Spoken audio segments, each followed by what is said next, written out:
జిల్లాలోని ఉపాధ్యాయులందరూ కూడా ఈరోజు ఏపీటీఎఫ్ అంటే ఉపాధ్యాయులకు సంబంధించిన జేఏసీగా ఏర్పడి ఈరోజు ఆంధ్రప్రదేశ్ టీచర్స్ ఫెడరేషన్స్ ఆధ్వర్యంలో ఈరోజు నెల్లూరు కలెక్టర్ కార్యాలయం ఎదుట ధర్నా కార్యక్రమం నిర్వహిస్తున్నారు. అందుకు సంబంధించి ప్రధానంగా వీళ్ళకి రావాల్సినటువంటి డిమాండ్స్ ఏదైనా ఆ హక్కుల సాధన కోసం అయితే మాత్రం ఈరోజు ఉపాధ్యాయులందరూ కలిసి నెల్లూరు కలెక్టర్ కార్యాలయం ఎదుట జేఏసీగా ఏర్పడి అది దానికి వీళ్ళకందరికీ సంఘీభావంగా ఏపీ ఎన్జిఓస్ కూడా మద్దతు తెలుపుతున్నారని చెప్తున్నారు. ప్రస్తుతం దీనికి సంబంధించినటువంటి నాయకులు మనతో ఉన్నారు. జేఏసీ నాయకులు. సార్ నమస్తే, మీ పేరేంటి? ప్రస్తుతం ఈరోజు మీ డిమాండ్స్ ఏంటి? ప్రధానంగా దాదాపుగా ఈ డిమాండ్స్ సంబంధించి మీరు ఈరోజు ధర్నా చేయడానికి కలిసి ముఖ్య ఉద్దేశం ఏంటి? ప్రభుత్వం దృష్టికి మీరు ఈ సమస్యలని తీసుకువెళ్ళారా లేదా చెప్పండి సార్. చిరంజీవి, రాష్ట్ర ప్రధాన కార్యదర్శి, ఏపీటీఎఫ్. మేము ప్రధానంగా ఈరోజు పెండింగ్ సమస్యలపైన అంటే ఆర్థికపరమైనటువంటి పెండింగ్ సమస్యలు, విద్యారంగంలో ఉండే పెండింగ్ సమస్యలపైన పలుదపాలు విద్యాశాఖ మంత్రికి కానీ, గౌరవ ముఖ్యమంత్రికి కానీ, రాష్ట్ర ప్రభుత్వం అధికారులకు కానీ అనేక విన్నపాలు చేశాం. ఇప్పటికే పలుదపాలు ఉద్యమాలు చేశాం. ఆంధ్రప్రదేశ్ టీచర్స్ ఫెడరేషన్ పక్షాన 2024 డిసెంబర్లోనే మేము ధర్నా నోటీస్ ఇస్తే విద్యాశాఖ మంత్రి గారు పిలిచి మేము కొత్తగా వచ్చాము, కొద్ది రోజులు ఆగండి అని మమ్మల్ని కొద్దిగా మాట్లాడి ఆ విరమింప చేసేటువంటి పరిస్థితి కూడా మీ ముందు ఉంచుతున్నాం మిత్రుల. అక్కడి నుంచి దశల వారీగా మేము అనేక ఫ్యాప్టోగా అనేక పోరాటాలు చేశాం, ప్రాతినిధ్యాలు చేశాం. అయితే మేము ఫ్యాప్టో పోరాటం చేసిన తర్వాత మాకున్నటువంటి సమస్యలు కొండంత అయితే ఘోరంతా ఆవగింజంతా కూడా మా సమస్యలు పట్టించుకునే పరిస్థితుల్లో ఈరోజు ఆంధ్రప్రదేశ్ టీచర్స్ ఫెడరేషన్ రాష్ట్ర వ్యాప్తంగా అన్ని జిల్లాల కలెక్టర్ కార్యాలయాల ఎదుట ధర్నా చేయాలని నిర్ణయించాం. మేము పెండింగ్ సమస్యలు ప్రధానంగా ఏంటంటే గత ప్రభుత్వం 1 సంవత్సరం తర్వాత మాకు మధ్యంతర భృతి ఇవ్వడం జరిగింది. ఈ గవర్నమెంటు 32 నెలలైనా కూడా మాకు మధ్యంతర భృతిని ఇవ్వలేదు. కనీసం 12వ వేతన సవరణ సంఘాన్ని నియమించలేదు. రిటైర్ అయిన వాళ్ళకి గ్రాడ్యుటీ వాళ్ళకి ఇవ్వని పరిస్థితి, సరెండర్ లెవెల్ ఇవ్వని పరిస్థితి. రెగ్యులర్ టీచర్లకు కూడా సరెండర్ లెవెల్ 2022 డిసెంబర్ నుంచి ఇప్పటికి కూడా పెండింగ్లో ఉన్నాయి. ఉపాధ్యాయులు కేవలం జీతం తప్ప ₹1 వాళ్ళకి రావాల్సిన సౌకర్యాన్ని పొందని దుస్థితి ఆంధ్ర రాష్ట్రంలో మొట్టమొదటిసారి చూస్తూ ఉన్నాం. మరి వీటన్నిటిని మేము ప్రభుత్వానికి పదే విన్నపం చేశాం. ఆర్థిక శాఖ మంత్రి కేశవ్ గారిని కూడా కలిసాం. ఏమాత్రం ప్రభుత్వం పట్టించుకునేటువంటి పరిస్థితి లేదు. వారు మాట్లాడే మాటల్లో కూడా ఈ దరిదాపుల్లో కూడా మా సమస్యలు పరిష్కరించే ఆలోచన వారికి లేని పక్షంలోనే ఈరోజు మేము ఈ ధర్నా శిబిరాన్ని నిర్వహిస్తున్నాం. రాష్ట్ర వ్యాప్తంగా ఈరోజు అన్ని రాష్ట్రాల్లో అన్ని జిల్లా కేంద్రాల్లో కలెక్టర్ కార్యాలయంతో ఈ కార్యక్రమం జరుగుతూ ఉంది. ఓకే సార్, ఇప్పుడు ప్రధానంగా సార్ మీరు చెప్పండి. సార్ చెప్పారు దాదాపుగా 32 నెలలు అంటే ప్రభుత్వం ఏర్పడి కూడా 18 నెలలుగా వస్తుంది. మరి అదేవిధంగా మీరు ఈరోజు ధర్నా అంటున్నారు అంటే ప్రధానంగా ఉపాధ్యాయులందరూ కూడా ఎక్కువగా యాప్లు ఉపయోగిస్తున్నారు.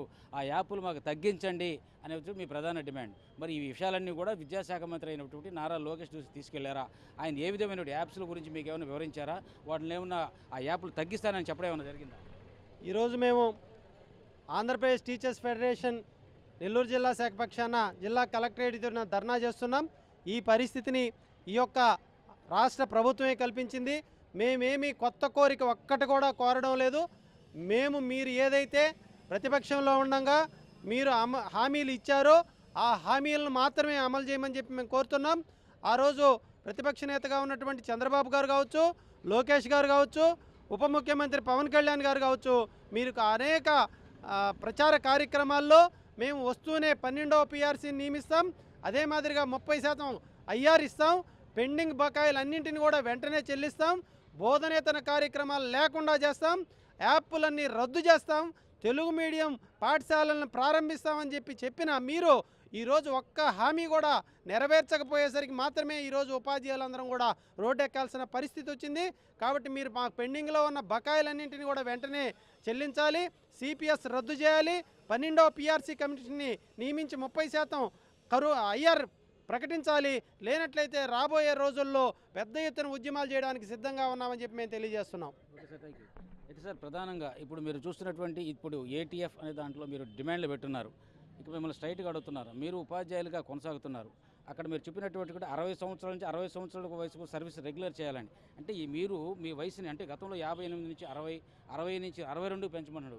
ఎంతోమంది నిరుద్యోగులు ఉపాధ్యాయ ఉద్యోగం కోసం ఎదురు చూస్తున్న పరిస్థితిలో మీరు ఇంకా 2 సంవత్సరాలు పెంచమని ఎంతవరకు సభ చేశారు? నా పేరు వెంకటేశ్వరరావు, ఏపీ ఎన్జిఓ అసోసియేషన్ జిల్లా అధ్యక్షుడిని, మరి ఏపీజేఏసీ చైర్మన్ని. మీరు అడిగిన దానికి ఏ ఉద్యోగి కూడా ఈ రాష్ట్రంలో మాకు రిటైర్మెంట్ వయసు పెంచమని ఎవరు అడగల. గవర్నమెంటు వాళ్ళ బాధ్యతల నుంచి తప్పించుకోవడానికి ప్రభుత్వ పరంగా మాకు ఇవ్వాల్సినవి రిటైర్మెంట్ బెనిఫిట్స్ ఇవ్వలేక చేతగాని దద్దమ్మ ప్రభుత్వాలు అయ్యి ఈ 2 సంవత్సరాలు పెంచారు. మేము దాంట్లో డిమాండ్ పెట్టింది ఏంటంటే ఆల్మోస్ట్ వాళ్ళందరికీ 60 నుంచి 62 సంవత్సరాలు పెంచి కొంతమందికి మాత్రం పెంచకుండా అలా వదిలేసి అవుట్సోర్సింగ్ వాళ్ళకి, సొసైటీలకి, కార్పొరేషన్ వాళ్ళకి ఉన్నటువంటి కొద్దిమంది మాత్రమే 60 సంవత్సరాల్లో రిటైర్ అవుతున్నారు.